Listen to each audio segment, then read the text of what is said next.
Hello everyone, welcome back to my channel Sandy creations. ఈరోజు మన vlog వచ్చేసి hair band making video అనమాట. Butterfly hair bands వచ్చేసి butterfly base తీసుకున్నాను. ఈ బేస్ పైన ఇప్పుడు మొత్తం డిజైన్ వర్క్ ఎలా చేయాలి అండ్ బ్యాక్ సైడ్ రబ్బర్ బ్యాండ్ని ఈజీగా ఒక టిప్ చెప్తాను ఎలా స్టిక్ చేయాలి అని. మొత్తం అంతా క్లియర్గా చూపిస్తాను. ఫస్ట్లీ యూజ్ చేసే మెటీరియల్స్ అనమాట. ఇది వచ్చేసి బేస్, బటర్ఫ్లై బేస్. ఇది వచ్చేసి 3 to 4 రూపీస్ ఉంటుంది. ఫస్ట్ బేస్ తీసుకోవాలి. తర్వాత B7000 గ్లూ యూజ్ చేస్తున్నాను నేను, ఎందుకంటే బేస్ వుడ్ కాబట్టి ఫ్యాబ్రిక్ గ్లూ యూజ్ చేయకూడదు. B7000 గ్లూ అయితే స్ట్రాంగ్గా ఉంటుంది, ఎన్ని ఇయర్స్ అయినా కూడా మనం స్టిక్ చేసిన మెటీరియల్స్ అన్నిటినీ. సో నేనైతే ఇక్కడ 2 డిఫరెంట్ టైప్స్ ఆఫ్ మెటీరియల్స్ని యూజ్ చేసి బటర్ఫ్లైని చేస్తున్నాను.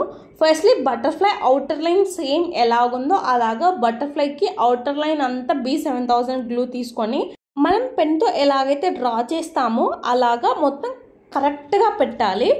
సో అప్పుడు మనకు బటర్ఫ్లై మనం వర్క్ చేసిన తర్వాత అంతా బటర్ఫ్లై షేప్ నీట్గా కనపడుతుంది. ఈ గ్లూ పెట్టడమే కొంచెం టాస్క్ కష్టంగా ఉంటుంది. నీట్గా ఇలా పెట్టేసుకున్న తర్వాత మొత్తం ఆ అవుటర్ లైన్ అంతటికి నేను సర్కిల్స్ తీసుకున్నాను. Glossy circles, gold colour circles తీసుకున్నాను. నేను మొత్తం బటర్ఫ్లై అంతటిని గోల్డ్ కలర్లోనే డిజైన్ చేస్తున్నాను. అండ్ మిడిల్లో ఉన్న బీడ్స్ కూడా గోల్డ్ కలరే తీసుకున్నాను. మొత్తం ఇప్పుడు ఎలాగైతే B7000 గ్లూ షేప్ పెట్టామో సేమ్ ఆ షేప్ పైనే కరెక్ట్గా పెట్టుకుంటూ రావాలి. షేప్ అటు ఇటు అడ్జస్ట్ కాకుండా పర్ఫెక్ట్గా స్టిక్ చేయాలి స్టోన్స్ అని. గ్లాసీ అయితే లుకింగ్ చాలా నీట్గా ఉంటుంది. మనం హెయిర్లో పెట్టుకున్నా కూడా రబ్బర్ బ్యాండ్ చాలా డిఫరెంట్ లుక్ కనపడుతుంది. అండ్ మన ఛానల్ని ఎవరైనా ఫస్ట్ టైం చూస్తుంటే ప్లీజ్ నా ఛానల్ని లైక్ చేసి సబ్స్క్రైబ్ చేయండి. అండ్ మన ఛానల్లో చాలా different types of sari pin making videos, silk thread bangle videos, చాలా డిజైన్స్ మేకింగ్ చేసి నేను అప్లోడ్ చేశాను. ఎవరైనా ఫస్ట్ టైం చూస్తుంటే నేను ఆ వీడియోస్ అన్ని లింక్స్ అన్ని డిస్క్రిప్షన్లో ఇచ్చాను, ఒకసారి వెళ్ళి చెక్ చేయండి.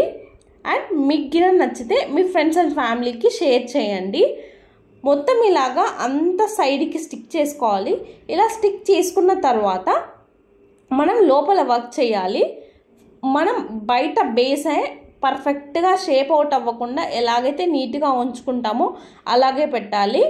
అండ్ ఇక్కడ నేను ఎందుకు పెన్ యూస్ చేస్తున్నాను, నార్మల్గా ఇయర్ బడ్స్ కానీ ఏదైనా యూస్ చేసి చెయ్యొచ్చు. కాకపోతే ఈ పెన్ అనేది పర్ఫెక్ట్గా మనం ఎక్కడ ప్లేస్ చేయాలనుకుంటామో అక్కడ ఈజీగా ప్లేస్ చేసుకోవచ్చు. వర్క్ అనేది చాలా ఫాస్ట్గా అయిపోతుంది. దట్టు హ్యాండ్ పెయిన్ కూడా రాదు, కొంచెం టైం టేకింగ్. ఎందుకంటే చాలా చిన్న బేస్ కదా, ఈ బేస్ పైన మనం స్టిక్ చేయాలంటే కొంచెం ఎక్స్పీరియన్స్ ఉండాలి. సో ఎక్స్పీరియన్స్ లేకుండా ఫస్ట్ టైం ట్రై చేస్తున్న వాళ్ళకి ఇలాంటి పెన్స్ అయితే నీట్గా వర్క్ అవుతుంది. ఇప్పుడు అవుటర్ లైన్ అంతా పెట్టుకున్న తర్వాత మిడిల్ లైన్లో మొత్తం వచ్చేసి మిడిల్ అంతటిని ఈ B7000 గ్లూ అప్లై చేయాలి. అప్లై చేసి అప్పుడు ఫుల్గా ఈ గ్లూ అంతటికి నేను చిన్న బీడ్స్ ఉన్నాయి గోల్డ్ కలర్వి. ఇవి సిల్వర్ కలర్ కూడా దొరుకుతాయి, బట్ నేనైతే ఓన్లీ గోల్డ్ కలర్ యూస్ చేద్దాం అనుకుంటున్నాను ఈ హెయిర్ బ్యాండ్కి. సో ఇక్కడ నేను చూపిస్తున్న బీడ్స్ మొత్తం గోల్డ్ కలరే ఉన్నాయి. ఆ గోల్డ్ కలర్ని అన్ని జస్ట్ ఊరికే డ్రాప్ చేసి స్ట్రాంగ్గా ఇలా స్టిక్ చేసేస్తే స్టిక్ అయిపోతాయి. చాలా ఈజీగా అయిపోతుంది దీంతో వర్క్ వచ్చేసి. నార్మల్గా ఇప్పుడు B7000 గ్లూ ఎక్కడైతే పెట్టేసామో వాటిపైన మొత్తం అన్నిటిని ఈ బీడ్స్ అన్నీ వేసేసి జస్ట్ ఒక ప్రెస్ చేసామంటే అవి స్ట్రాంగ్గా ఉండిపోతాయి. జస్ట్ చాలా త్వరగా అతుక్కుంటాయి. అంతా ఒకసారి ప్రెస్ చేసిన తర్వాత అలా షేక్ చేస్తే ఏమైనా పైన ఉన్నవంతా ఊడిపోతాయి. చూడండి, ఇప్పుడు బటర్ఫ్లై అస్సలు షేప్ అవుట్ అవ్వకుండా పర్ఫెక్ట్గా వచ్చింది. అండ్ ఇప్పుడు వచ్చేసి రబ్బర్ బ్యాండ్ని స్టిక్ చేసుకోవాలి. ఇది మెయిన్ టాస్క్. ఇది స్టిక్ చేసుకోవడం వల్లనే మనం హెయిర్ బ్యాండ్ స్ట్రెంగ్త్ అనేది ఉంటుంది.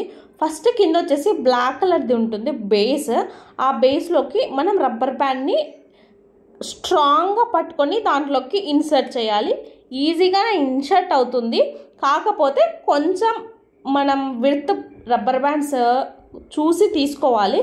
ఇలాంటి సైజు అయితే పర్ఫెక్ట్గా వచ్చేస్తుంది. ఇప్పుడు వీటికి B7000 గ్లూని ఎక్కువగా మనం రఫ్ చేసి పెట్టాలన్నమాట. ఎందుకంటే ఈ ఎక్కువ గ్లూ ఉండాలి. ఇది కొంచెం మనం రబ్బర్ బ్యాండ్స్ అంటే రఫ్ అండ్ టఫ్ యూస్ చేస్తాం కదా, సో గ్లూ అనేది ఎక్కువ ఉండాలి. పైన పెట్టిన తర్వాత కింద మనకి బేస్లో కూడా గ్లూ పెట్టాలి. B7000 గ్లూ పెట్టిన తర్వాత మనం ఇప్పుడు ఏదైతే బ్లాక్ కలర్ బేస్లోకి రబ్బర్ బ్యాండ్ ఇన్సర్ట్ చేసామో తీసుకెళ్ళి స్టిక్ చేయాలి. స్టిక్ చేసి 1 మినిట్ వదిలేస్తే చాలు, అదంతా డ్రై అయిపోతుంది. And finally rubber band making video అయితే ఇది. ఫస్ట్ టైం ఎవరైనా చూస్తున్నట్టయితే please do like, share and subscribe to my channel. Thank you so much last వరకు చూసినందుకు.